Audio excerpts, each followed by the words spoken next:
Good afternoon. First, let me say how honored I am by the presence of so many friends, colleagues, leaders across different communities here in Germany, and also leaders in the partnership that links our two countries. I'm grateful to all of you for being here, and grateful for this opportunity as well to be at the Academy of Sciences and Humanities. I heard a little bit from Sigmar about the history, briefly walked the hallways, and I very much appreciate this hospitality. But it's an institution with an extraordinary tradition of scholarship, discovery, stretching back more than 300 years. And I understand that among other luminaries, Albert Einstein was a member here. So I should probably let you know that my remarks today will include very little about astrophysics, which will be to everyone's benefit.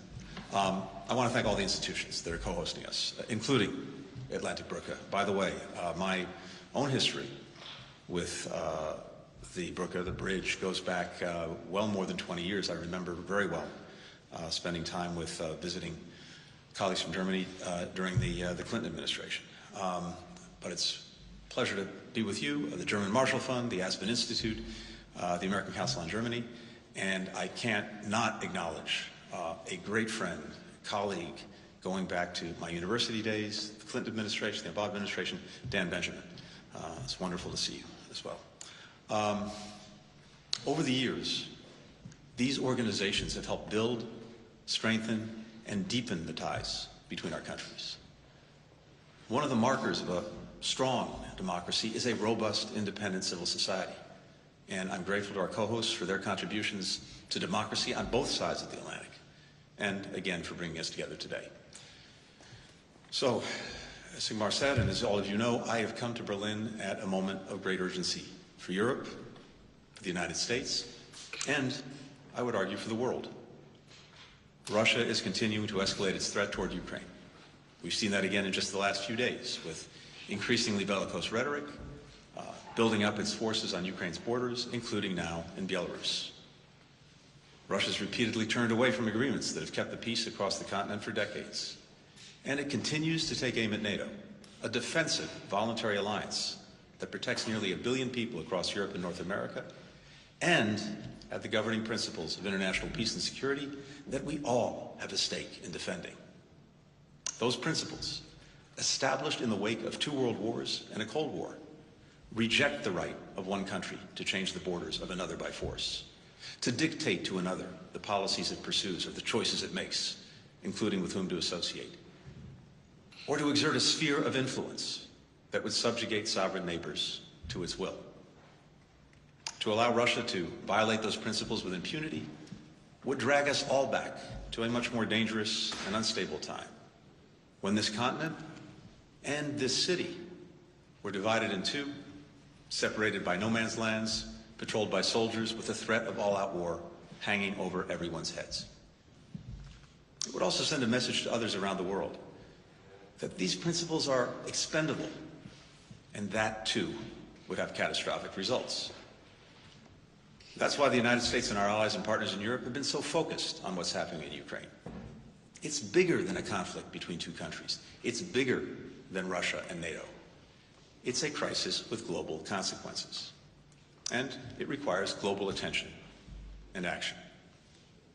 Here today, among this rapidly unfolding situation, I'd like to try to cut through to the facts of the matter. To begin, Russia claims that this crisis is about its national defense, about military exercises, weapon systems, and security agreements. Now, if that's true, we can resolve things peacefully and diplomatically. There are steps we can take, the United States, Russia, the countries of Europe, to increase transparency, reduce risks, advance arms control, build trust. We've done this successfully in the past, and we can do it again. And indeed, it's what we set out to do last week in the discussions that we put forward at the Strategic Stability Dialogue between the United States and Russia, at the NATO-Russia Council, and at the OSCE. At those meetings, and many others, the United States and our European allies and partners have repeatedly reached out to Russia with offers of diplomacy in a spirit of reciprocity. So far, our readiness to engage in good faith has been rebuffed, because in truth, this crisis is not primarily about weapons or military bases. It's about the sovereignty and self-determination of Ukraine and all states.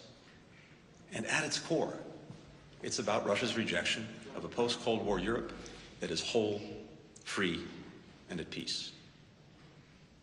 For all our profound concerns with Russia's aggression, provocations, political interference, including against the United States, the Biden administration has made clear our willingness to pursue a more stable, predictable relationship, to negotiate arms control agreements, like the renewal of New START, and launch our strategic stability dialogue, to pursue common action to address the climate crisis, and work in common cause to revive the Iran nuclear deal.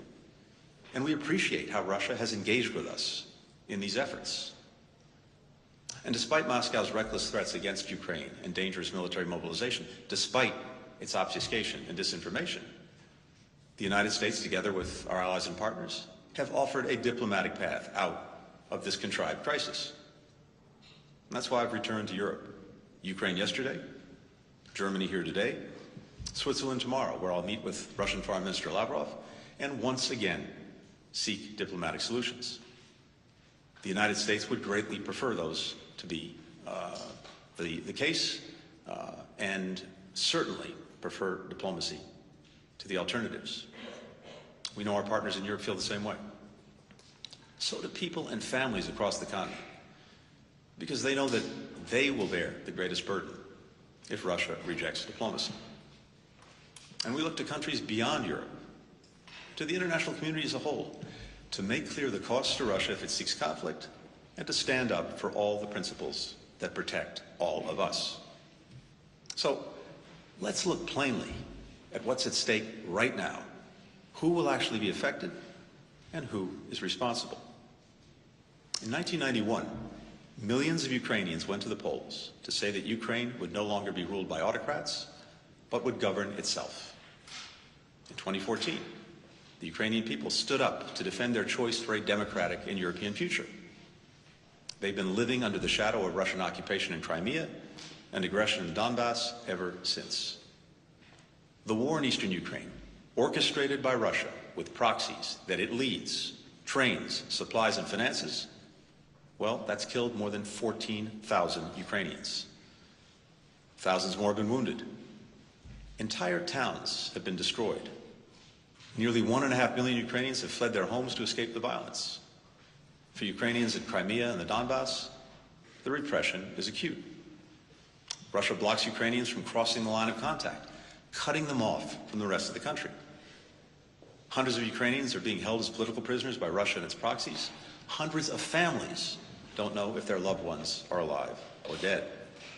And the humanitarian needs are growing. Nearly 3 million Ukrainians, including 1 million elderly people and 500,000 children, urgently need food, shelter, and other life-saving assistance.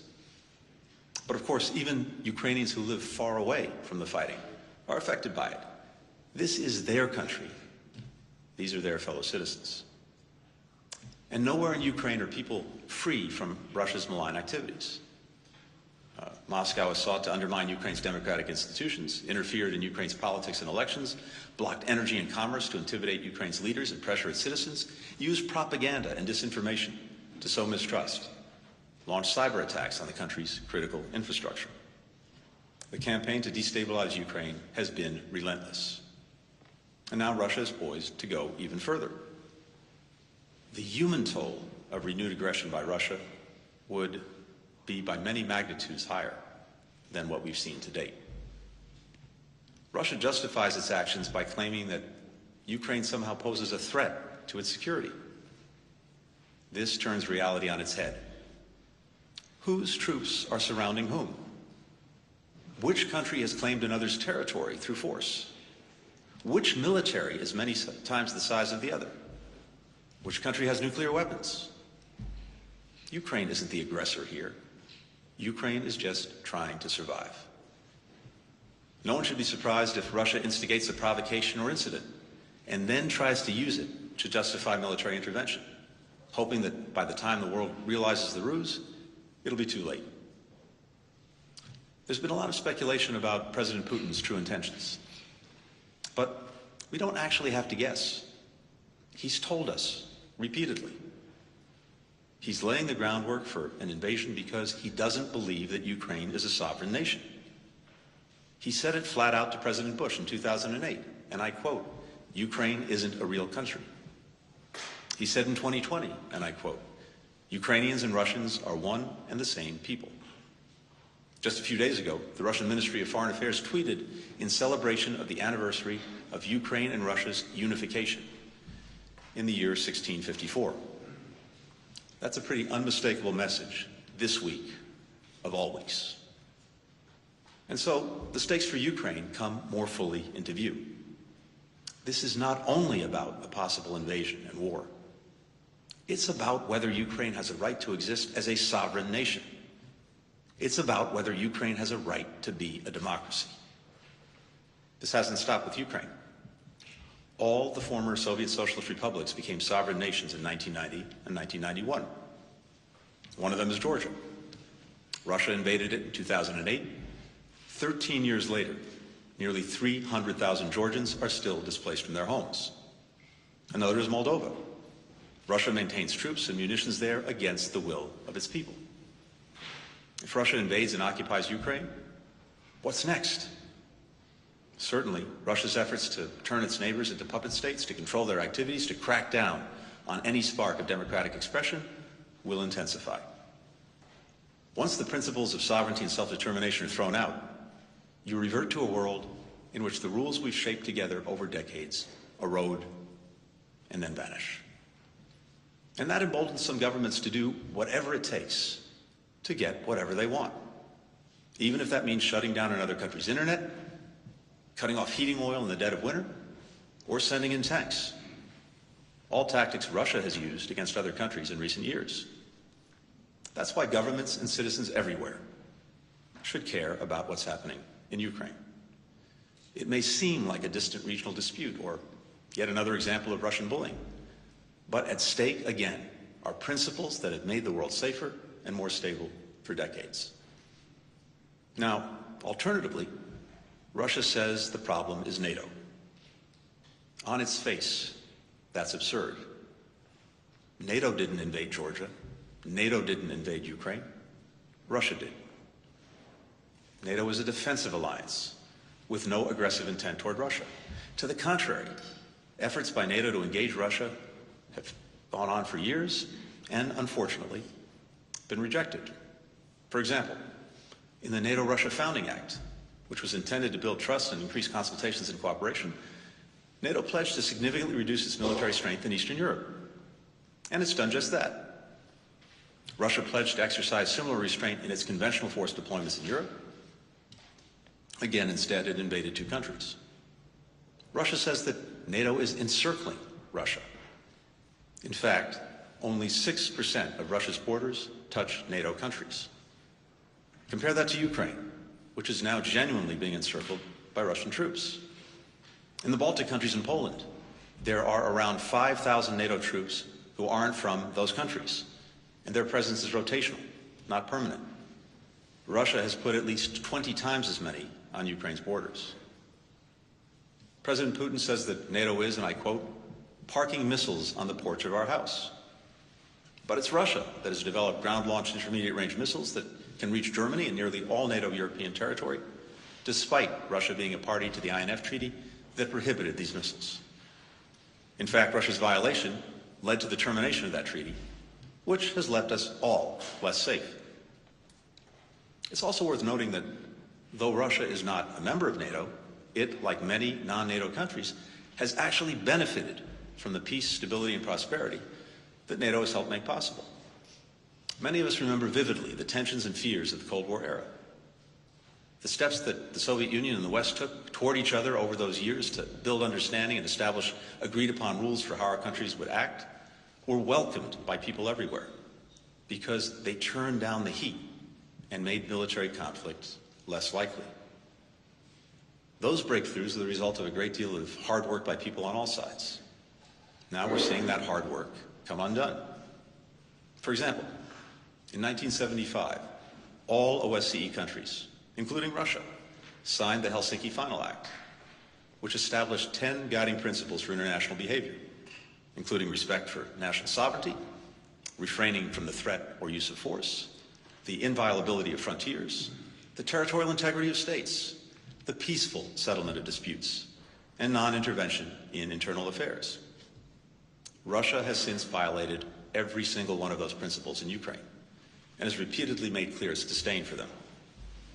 In 1990, the OSCE countries, including Russia, agreed to the Vienna document, a set of confidence and security-building measures to increase transparency and predictability about military activities, including military exercises. Now, Russia selectively follows those provisions.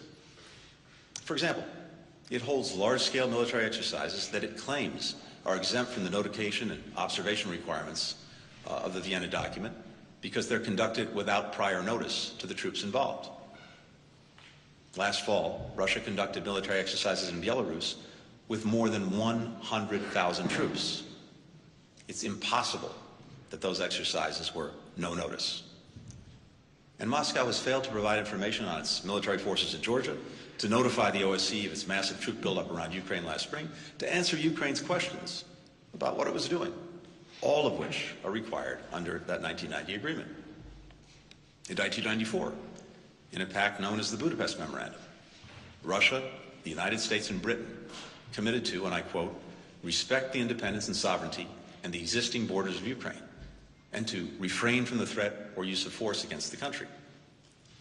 Those promises helped persuade Ukraine to give up their nuclear arsenal, inherited after the dissolution of the USSR, and which was then the third largest nuclear arsenal in the world. Well, we need only ask the people living in Crimea and Donbass what happened to those pledges. There are many more examples I could cite. They all support the same conclusion. One country has repeatedly gone back on its commitments and ignored the very rules it agreed to, despite others working hard to bring it along at every step. That country is Russia. Of course, Russia is entitled to protect itself. And the United States and Europe are prepared to discuss Russia's security concerns and how we can address them in a reciprocal way. Russia has concerns about its security and actions that it says the United States and Europe and NATO are taking that somehow threaten that security. We have profound concerns about the actions that Russia is taking that threaten our security. We can talk about all of that. But we will not treat the principles of sovereignty or territorial integrity enshrined in the UN Charter, affirmed by the UN Security Council, as negotiable.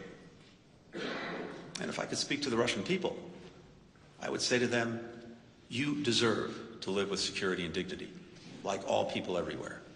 And no one, not Ukraine, not the United States, not NATO or its members, is seeking to jeopardize that. But what really risks your security is a pointless war with your neighbors in Ukraine, with all the costs that come with it. Most of all, for the young people who will risk or even give their lives to it. At a time when COVID is running throughout the planet, we have a climate crisis, we need to rebuild the global economy, all of which demand so much of our attention and resources. Is this really what you need? A violent conflict that will likely drag on. Would that actually make your lives more secure, more prosperous, more full of opportunity?